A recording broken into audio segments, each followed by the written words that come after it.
Yo, what's going on, everybody? Hope all is well.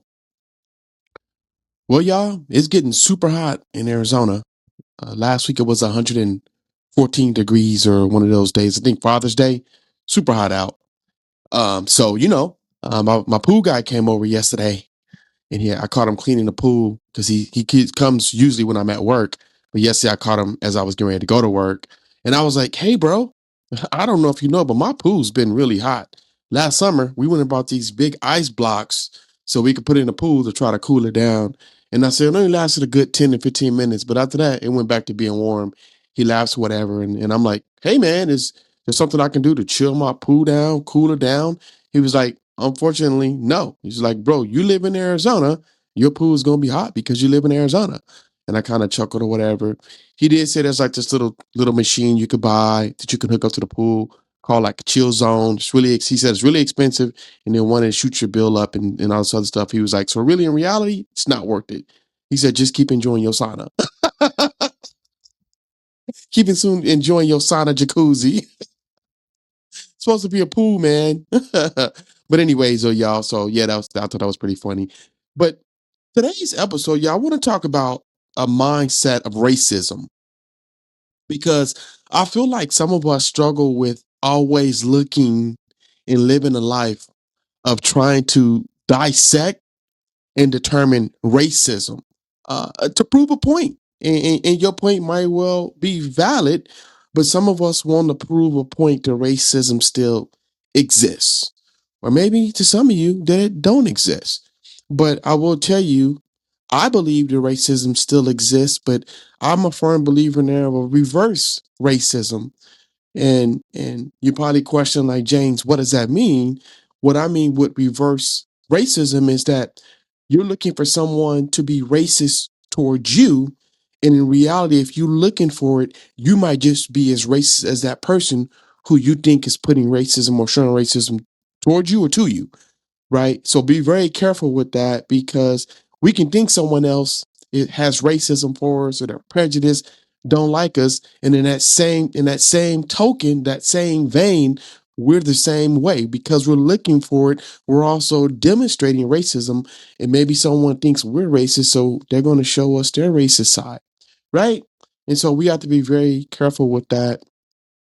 But but y'all, I'm over racism to the point where it doesn't bother me anymore.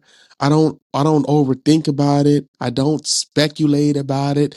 I don't question if someone just said a racist, snarky remark to me, because in reality, if they did, what difference does it make?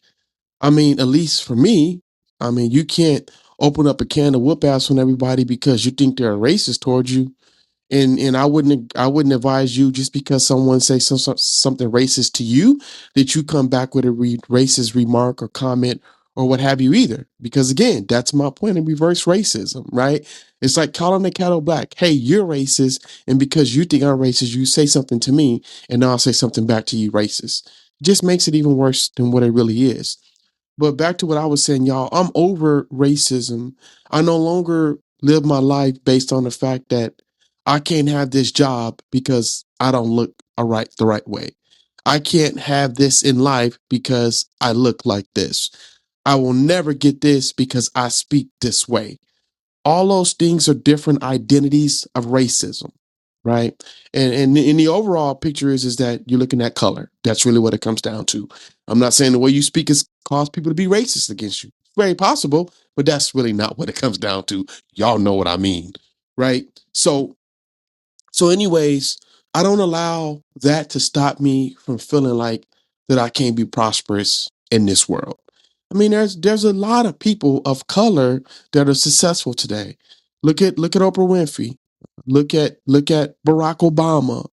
I mean, look at a lot of sports players. They're African Americans, and they're successful. They make a lot of money.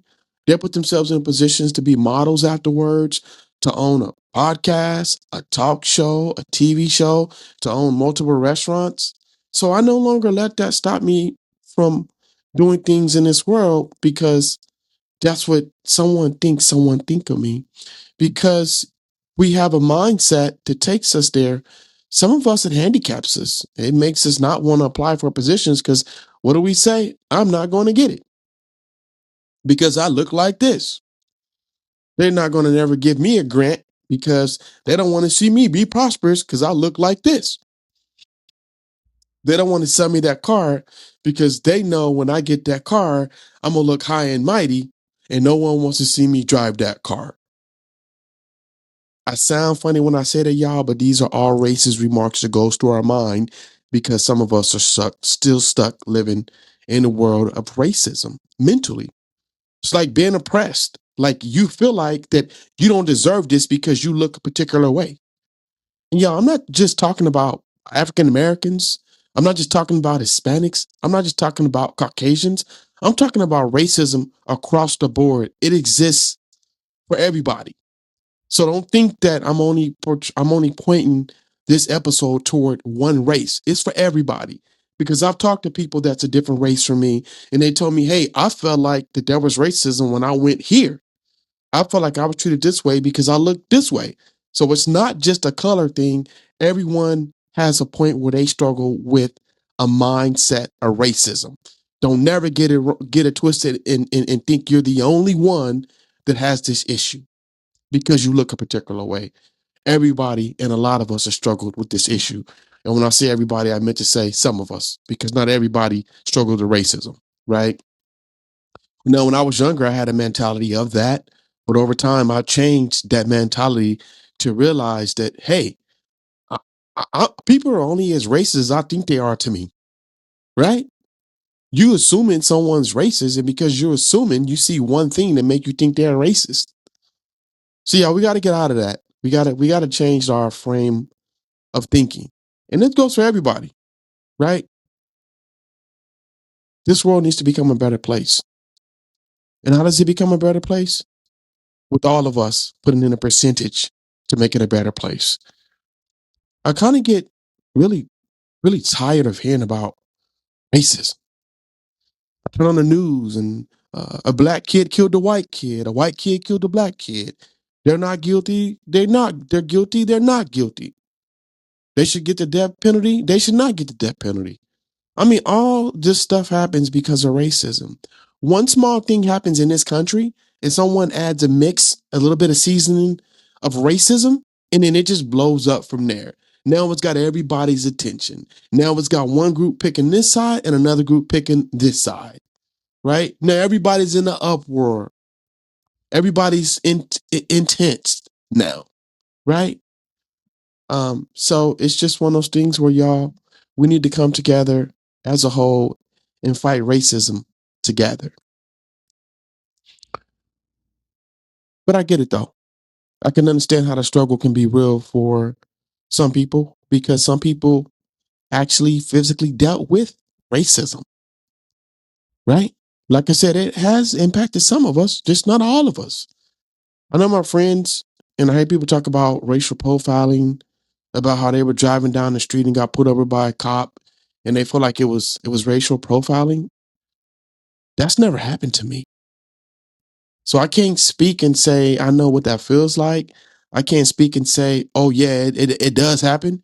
I can only speak for myself and say it's never happened to me. I mean, and maybe if it did, I didn't even think about it with that frame of mind. If I'm speeding, I'm speeding. I don't think I'm gonna get a ticket because I'm black and speeding. If I'm speeding, I'm speeding. That's how I picture things. That's how I separate racism from reality, right? Is I don't look at, I got this because I look this way. That happened because I speak this way. Because 9 times out of 10, it's not the case. It's because you think of that. And because you think of that, you start looking for it. And when you start looking for trouble, it's easy to find it. Believe me, I know. So, how do we eliminate this racism mindset?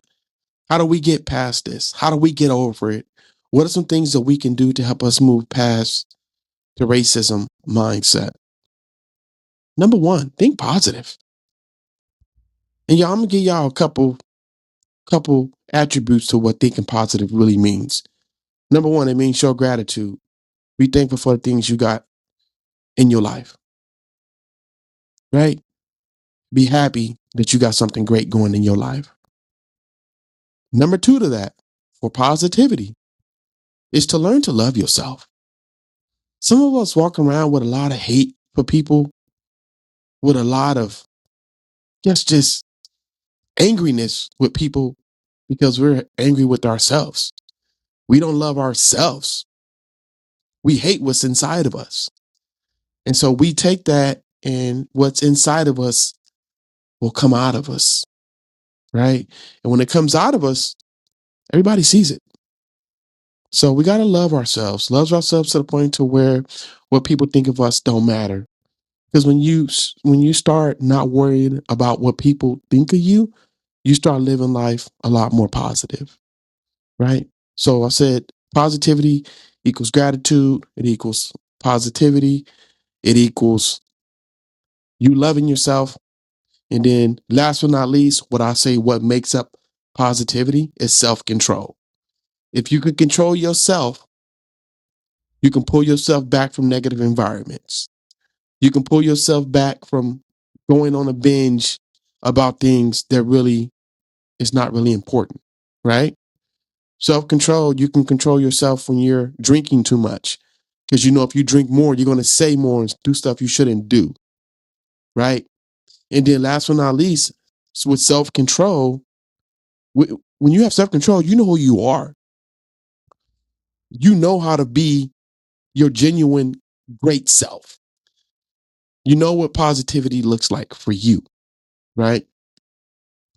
I know it took me a while to get to a positive state of mind, but I know who I am now. I know what I bring to the table. I know what I possess. And I don't allow anything to knock me off my square because of those things. Now, am I human like everybody else? Yes. I have my good days and I have my bad days. But luckily for me, I have more good days than bad days. That's really what it's all about. So positivity means gratitude. It means self-control. And it also means that self-love is a priority for you. Self-love should be everybody's priority. I had posted something on my IG, and it said that everybody's greatest attribute should be, huh, unless I'm a train of thought there. Everybody's best quality should be greatness, because you can control how great you are. You can control your success. You can control things about you that can help make you be great in this world, right? So greatness should be everybody's best attribute. And if you have a mindset of greatness, now you surpass the point of living positive. Not only are you living positive, you're thinking positive, right? And when you think and live positive together, it just makes life that much more better for you, right? And so today's episode, I want to talk about racism, a mindset of racism, because I want us to get that out of our mind about racism. Does it still exist? Yes.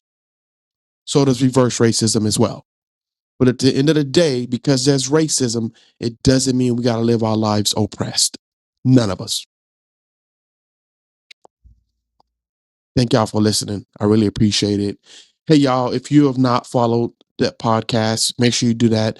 Whatever platform you're on Apple, on Spotify, just go hit the little follow button. When a brand new one drops, you get an alert.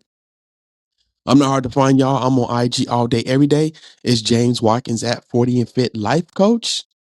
Hey, y'all, I was going to tell y'all I had ordered some journals because I want to start selling Rewire the Way You Think journals. And I'm ordered the journal. And well, the inside of the journal didn't come how I wanted it to come. So I'm still working with my manufacturer to see if they can get it to my likings. Right. And if they don't do it, I'll find someone else to do it. But I'm working on that. But I want to share that with y'all, y'all. So, but what I was going to say last is that if you have thoughts of suicide, thoughts of hurting yourself or someone else, don't hesitate to call the Suicide Prevention Hotline at 988 Hey, y'all, I'm Coach James. Let me help rewire the way you think. And as I always say, practice daily mindset rehabilitation. And that's my 2 cents in there, y'all. Peace.